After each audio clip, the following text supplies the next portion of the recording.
हमको बुलाना या रसूल अल्लाह, हमको बुलाना या हबीब अल्लाह, हमको बुलाना या रसूल अल्लाह, हमको बुलाना या हबीब अल्लाह। अस्सलाम वालेकुम। जो शख्स सुबह फजर के नमाज के बाद ये दुआ पढ़ेगा वो देखिए कितनी बड़ी बड़ी बीमारियों से महफूज रहेगा। पहले मैं वो दुआ बताती हूँ आपको, फिर वो बीमारियां बताऊंगी जिससे वो महफूज रहेगा, और या जो लोग इन बीमारियों से जूझ रहे हैं उनको आराम मिलेगा। सबसे पहले वो दुआ बताती हूँ मैं आपको। अव्वल आखिर दरूद शरीफ पढ़िएगा, सिर्फ 3 बार, सिर्फ 3 बार ये दुआ पढ़ लीजिए। बिस्मिल्लाहिर्रहमानिर्रहीम, सुबहानल्लाहिल अज़ीम व बिहम्दिही वला हौला वला कुव्वता इल्ला बिल्लाह। सिर्फ 3 बार ये दुआ पढ़ लीजिए। और मैं इसके साथ साथ ये भी बोलूँगी कि नमाज की पाबंदी ज़्यादा रखिएगा। नमाज की पाबंदी के साथ ये दुआ पढ़िए, फिर देखिए इसका असर।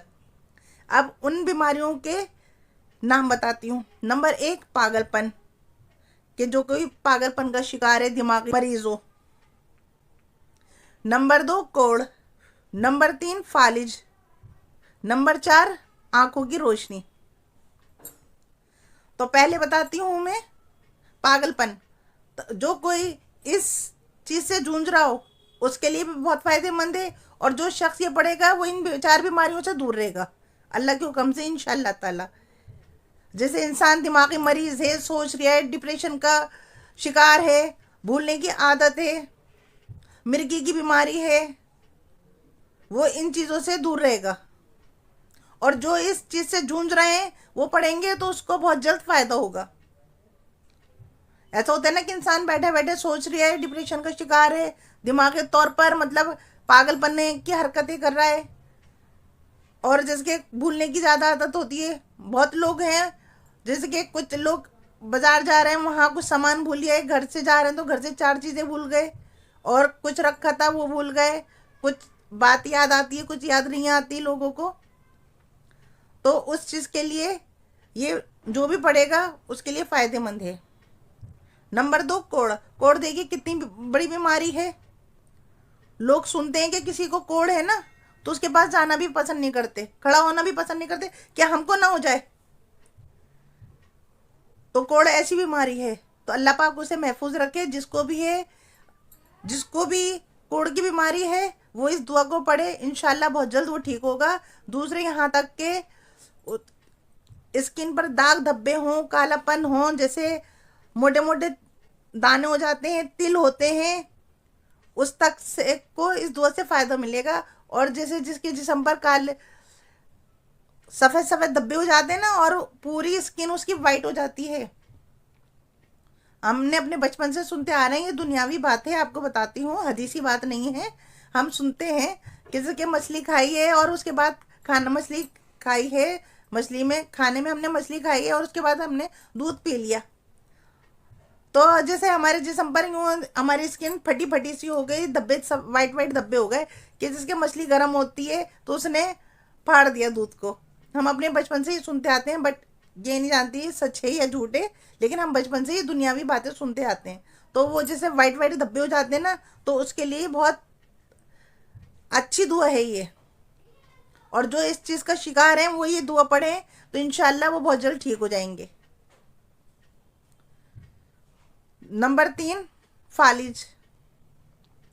तो गाइज आपने देखा होगा कि फालिज का पेशेंट कैसा होता है।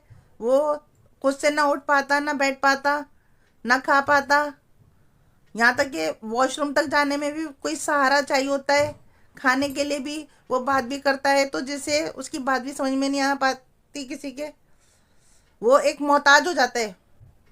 फालिज का जिस पर होता है वो सिर्फ मोहताजगी की ज़िंदगी गुजारता है, और एक तरफ पड़ा रहता है, और एक तरफ रहने के बाद भी वो खुद उठ बैठकर अपने लिए कुछ नहीं कर पाता। तो उसके लिए बहुत अच्छी दुआ है। जो शख्स फालिज का शिकार है वो ये दुआ पढ़ें, अल्लाह ने चाहा तो इंशाल्लाह उन्हें फ़ायदा होगा। लेकिन नमाज की पाबंदी, नमाज की पाबंदी, जैसे यहाँ पर यहाँ तक है जैसे कोई फालिज का शिकार है और वो नहीं पढ़ सकता, जैसे वैसे तो वो पढ़ सकते हैं लेकिन नमाज की पाबंदी नहीं कर पाए या जो भी है, तो उनकी माँ हो, बहन हो, और यहाँ तक उनकी वाइफ हो, वो पढ़कर दम करके उनको पानी दें तो अल्लाह ने चाहा तो बहुत अच्छा इसका रिजल्ट निकलेगा, मिलेगा, रिजल्ट मिलेगा इंशाल्लाह अल्लाह के हुक्म से। और चौथा है आँख की रोशनी। अक्सर देखा जाता है कि छोटे छोटे बच्चों के चश्मे लग जाते हैं, उनको कम नज़र आता है, तो उनके लिए ये दुआ बहुत अच्छी है। उनकी माँ को चाहिए अपने बच्चों को ये दुआ पढ़ें और दम का पानी पिलाएं, तो उनकी आंखों की रोशनी तेज़ होगी, उनको चश्मे से निजात मिलेगी बच्चों को, जैसे जिनके चश्मे। और बड़े लोग तो जैसे कुछ एज के अकॉर्डिंग लगता है, लेकिन यहाँ ये दुआ इसलिए बताई जा रही है जो छोटे छोटे बच्चे होते हैं और छोटी उम्र में उनके लग जाते हैं, उनके आँख की रोशनी बहुत कम होती है, तो उसके लिए बहुत अच्छी दुआ है।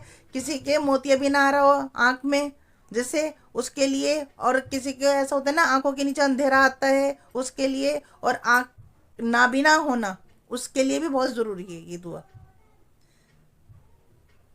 गाइस जो भी पढ़ेगा अल्लाह के फजलो करम से इस दुआ का बहुत फ़ायदा उठाएगा। और नमाज की पाबंदी करें, हर चीज़ की निजात अल्लाह ने नमाज में रखी है। अपने बच्चों को सब्र और नमाज की आदत डालिए, क्योंकि हर चीज़ की निजात नमाज और सब्र में है। अल्लाह हाफिज़।